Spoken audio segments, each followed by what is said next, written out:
Festivals का season होता है तो हम खुश होते हैं, मिठाइयाँ बांटते हैं, स्वीट्स बांटते हैं, अपने अपने कल्चर के अकॉर्डिंग सेलिब्रेट करते हैं।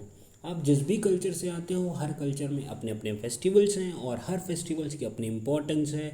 तुम्हारे रीजनल सेंटिमेंट्स हैं, तुम्हारे रिलीजियस सेंटिमेंट हैं, राइट। अब जरा मैं इस चीज़ को थोड़ा समझाने की कोशिश भी कर दूं, क्योंकि मज़ा तभी आएगा जब तुम और अच्छे से सुनोगे। स्पेशली ये सुनने के लिए ही है। भाई तुम विजुअली तो तुम देख ही पा रहे हो, एक अच्छा सा ब्यूटीफुल सी सीनरी तुम्हारे सामने चल रही होगी, पर उसके साथ साथ तुम्हें ये सुनना होगा, इसीलिए इसे बनाया गया है कि तुम इसे सुनो। तो भाई फेस्टिवल्स का टाइम हो और तुम इंजॉय करो तो मज़ा आता है। पर कई बार ऐसा नहीं होता, तुम्हारे परिवार में कोई बीमार होता है, तुम्हारे फ्रेंड के फैमिली में कोई बीमार होता है। आज ही बात है, मैं किसी से बात कर रहा था और उसने मुझे बताया कि भाई उसकी मदर इन लॉ बीमार है। अब सोचो, किसी की मदर इन लॉ बीमार है तो क्या वो इन्जॉय कर पाएगा फेस्टिवल को? नहीं। स्पेशली तब एक मैरिड पर्सन के लिए आज जो फेस्टिवल हम बात कर रहे हैं, तुम गेस कर सकते हो कि भाई कौन सा फेस्टिवल ऐसा है जो एक मैरिड इंसान के लिए इम्पॉर्टेंट है। स्पेशली अगर तुम एक फीमेल जेंडर हो, चलो गेस करो।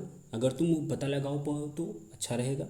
चलो अगर नहीं भी पता लगा पाए तो ये मान लो कि एक इम्पॉर्टेंट फेस्टिवल था आज उसके लिए, पर उसकी मदर इन लॉ बीमार थी, उसकी सासू माँ बीमार थी, तो वो नहीं सेलिब्रेट कर पाया वो पर्सन। तो फिर ये बताओ कि जब तुम्हारी फैमिली में कोई बीमार है और उस फेस्टिवल को तुम नहीं इम्पोर्टेंट कर पाते, फिर अगले ईयर नेक्स्ट टाइम जब वो फेस्टिवल आता है तो कहीं ना कहीं एक फीलिंग होती है। अब मुझे नहीं पता कि तुम किस फैमिली से आते हो, क्या तुम इस तरह की फैमिली में हो कि जहाँ पर उस फेस्टिवल को आप आगे नहीं सेलिब्रेट करते या करते हो? अगर आगे नहीं करते हो तो क्या उसको कभी ठीक नहीं करा जा सकता? किया जा सकता है, ऑफकोर्स। भाई उस नेगेटिविटी को दूर करना होगा। फेस्टिवल्स क्यों आते हैं? फेस्टिवल्स आते ही इसलिए कि हम पॉजिटिव इन्वायरमेंट रखें, एक हैप्पीनेस रखें। पर आज धीरे धीरे फेस्टिवल्स की इंपॉर्टेंस डाउन होती जा रही है, राइट। लोग उस चीज़ को समझ ही नहीं रहे कि किस लिए फेस्टिवल्स मनाते हैं। फेस्टिवल्स गिफ्ट लेने के लिए तो है, पर वो गिफ्ट सिर्फ अपने लिए नहीं ना भाई, अपने आसपास के लोगों के लिए लीजिए, राइट। अफोर्ड कर सकते हो तो लो। अब यहाँ पर एक चीज़ आता है कि मैं भाई अपने लिए ही अफोर्ड कर पाऊँ, यही मुश्किल है। तो क्या कॉस्ट सेविंग नहीं हो सकती? बड़ी बड़ी कंपनियां कॉस्ट सेविंग कर रही हैं आज की डेट में। क्या तुम थोड़ा सा इफेक्टिवली अपने रिसोर्स को मेंटेन नहीं कर सकते? तुम्हें पता है कि भाई एक अच्छा सा फेस्टिवल आने वाला है, तो अपने फैमिली मेम्बर्स के लिए ले लो, कुछ अच्छा सा लो, मज़ा आएगा ना। तो ये है। अब फेस्टिवल्स जब हम साथ में सेलिब्रेट करते हैं ना तो वो होता है। अब कोई आएगा और सोचेगा कि अगर हम साथ में नहीं रहते तो क्या करें?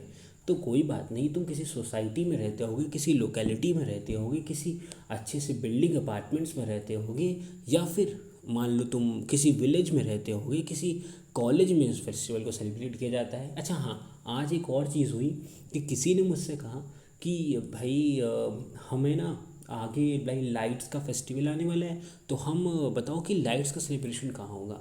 अब तुम दोबारा बताओ कि ये फेस्टिवल कौन सा होगा। तुम गेस कर सकते हो, है ना। मैं सीधे नाम भी ले सकता हूँ, पर मुझे पसंद नहीं है, क्योंकि भाई तुम ये सुन रहे हो और इन्जॉय कर रहे हो।